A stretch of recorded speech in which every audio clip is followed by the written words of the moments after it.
8-bob Siyosiy huquqlar. 36-modda O'zbekiston Respublikasining fuqarolari jamiyat va davlat ishlarini boshqarishda bevosita hamda o'z vakillari orqali ishtirok etish huquqiga ega.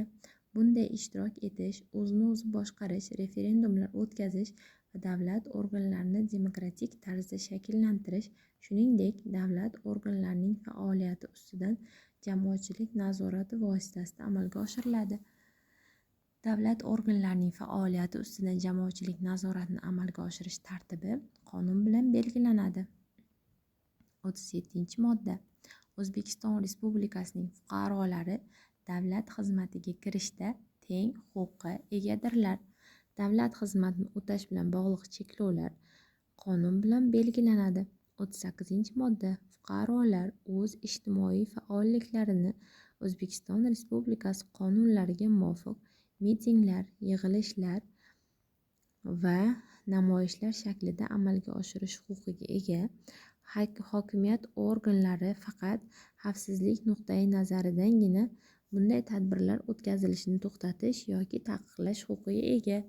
39-modda O'zbekiston Respublikasi fuqarolari kasb uyushmalariga, siyosiy partiyalarga va boshqa jamoat birlashmalariga uyushish, ommaviy harakatlarda ishtirok etish huquqiga egadirlar.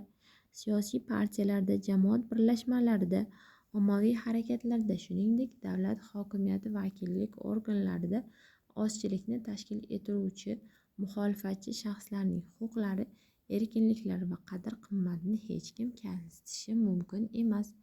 40-modda Har kim bevosita o'zi va boshqalar bilan birgalikda davlat organlariga hamda tashkilotlariga, fuqarolarning o'zini o'zi boshqarish organlariga, mansabdor shaxslarga yoki xalq vakillariga arizalar, takliflar va shikoyatlar bilan murojaat qilish huquqiga ega. Arizalar, takliflar va shikoyatlar qonunda belgilangan tartibda va muddatda ko'rib chiqilishi shart. 9-bob Iqtisodiy, ijtimoiy, madaniy va ekologik huquqlar. 41-modda Har bir shaxs mulkdor bo'lishga haqli. Bank operatsiyalarining, omonatlarning va hisob varaqlarining sir tutilishi, shuningdek, meros huquqi qonun bilan kafolatlanadi. 42-modda Har kim munosib mehnat qilish, kasb va faoliyat turini erkin tanlash, xavfsizlik va gigiyena talablariga javob beradigan qulay mehnat sharoitlarida ishlash, mehnati uchun hech qanday kamsitishlarsiz hamda mehnatga haq to'lashning belgilangan eng kam miqdoridan kam bo'lmagan tarzda adolatli haq olish, shuningdek, ishsizlikdan qonunda belgilangan tartibda himoyalanish huquqiga ega. Mehnatga haq to'lashning eng kam miqdori insonning munosib turmush darajasini ta'minlash zarurati hisobga olingan holda belgilanadi.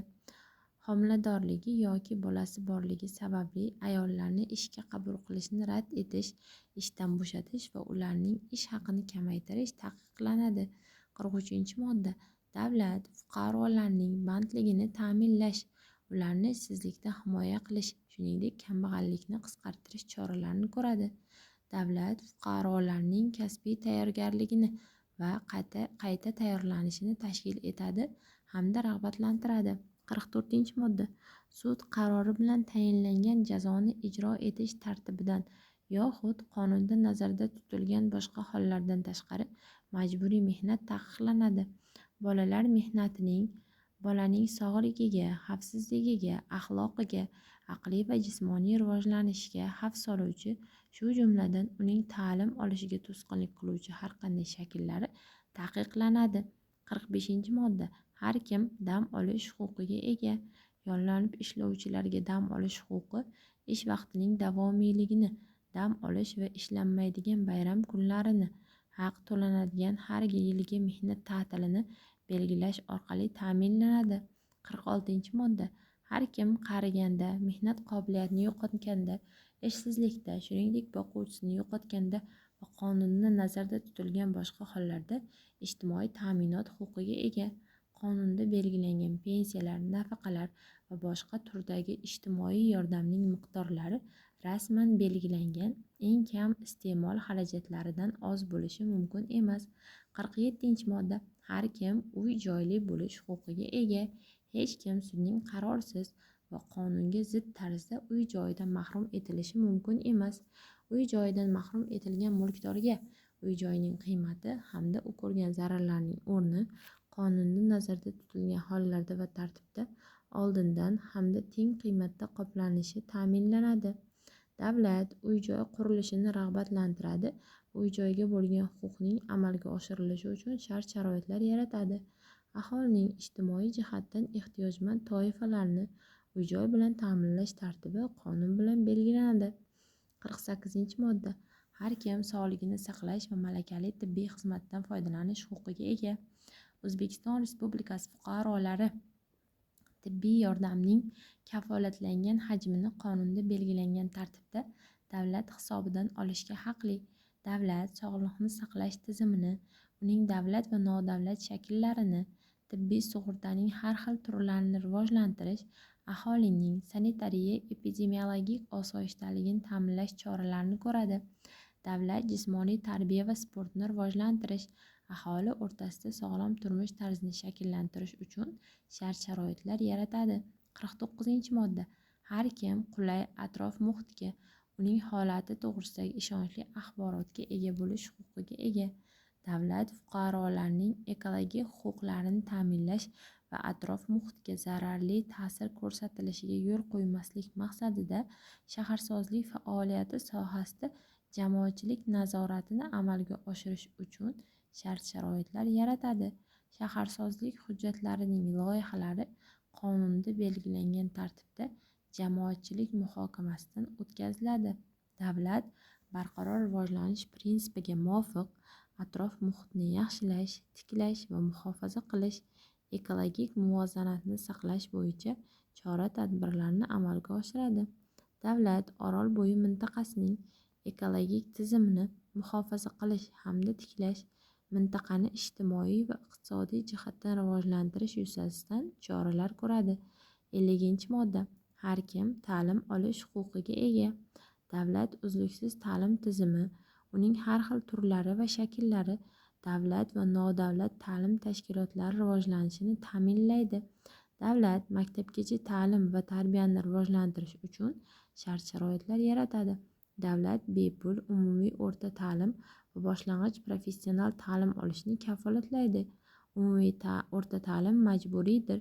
Maktabgacha ta'lim va tarbiya umumiy o'rta ta'lim davlat nazoratidadir. Ta'lim tashkilotlarida alohida ta'lim ehtiyojlariga ega bo'lgan bolalar uchun inklyuziv ta'lim va tarbiya ta'minlanadi. 51-modda. Fuqarolar davlat ta'lim tashkilotlarida tanlov asosida davlat hisobidan oliy ma'lumot olishga haqli. Oliy ta'lim tashkilotlari qonunga muvofiq akademik erkinlik, o'zini o'zi boshqarish, tadqiqotlar o'tkazish va o'qitish erkinligi huquqiga ega. 52-modda. O'zbekiston Respublikasida o'qituvchining mehnati jamiyat va davlatni rivojlantirish, sog'lom, barkamol avlodni shakllantirish hamda tarbiyalash, xalqning ma'naviy va madaniy salohiyatini saqlash hamda boyitishning asosi sifatida e'tirof etiladi. Davlat o'qituvchilarning sha'ni va qadr-qimmatini himoya qilish, ularning ijtimoiy va moddiy farovonligi, kasbiy jihatdan o'sishi to'g'risida g'amxo'rlik qiladi. Har kimga ilmiy, texnikaviy va badiiy ijod erkinligi, madaniyat yutuqlaridan foydalanish huquqi kafolatlanadi. Intellektual mulk qonun bilan muhofaza qilinadi.